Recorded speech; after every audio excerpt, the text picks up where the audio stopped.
Ryan Love is joining us right now with UFA, Unified Fire Authority. Ryan, Debbie played this public service announcement from 20 years ago. So I guess, how long have we known that closing the door is critical in saving lives? Yeah, well, Dave, we've known for quite some time now. And firefighters, we see it firsthand as we respond to these structural fires. What happens when you do and don't close the door? We kind of see both sides of it.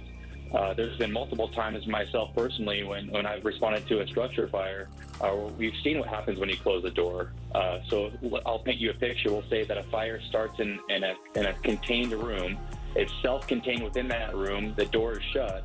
Oftentimes we'll just see a little bit of smoldering within that room, but it doesn't extend anywhere else outside of that specific space, because there's no oxygen or no airflow going in or out of that room, if it makes sense. On the contrary, if that door was left open, that gives the fire a lot more oxygen, a lot more airflow to be able to travel to wherever it wants to.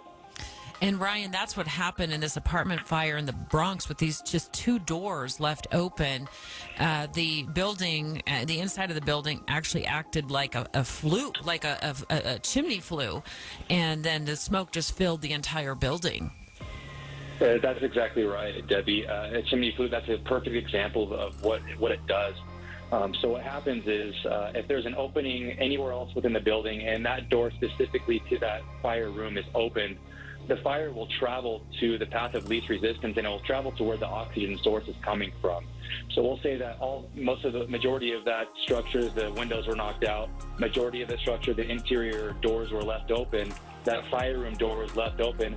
That just gave access to that small fire when it once started to go wherever it wanted to go. And it sounds like it wreaked havoc within that whole structure. Ryan, we have about a minute left, but I wanted to get this question in.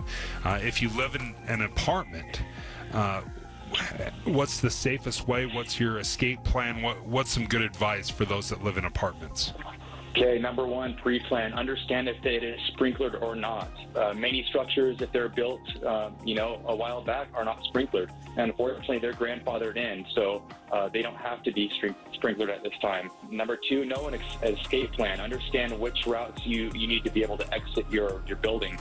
Number three, have a smoke detector that's working and check it twice a year, during the spring and during the fall. These things happen often and mostly due to cooking fires. So understand that you need to pay attention to what you're doing on the stovetop.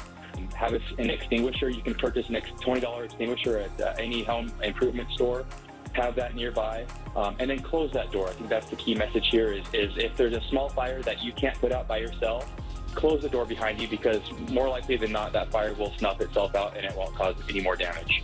Ryan Love with Unified Fire Authority, thank you so much for joining us. That's just great advice. Definitely tonight when we go to bed, remember this advice. Close the door.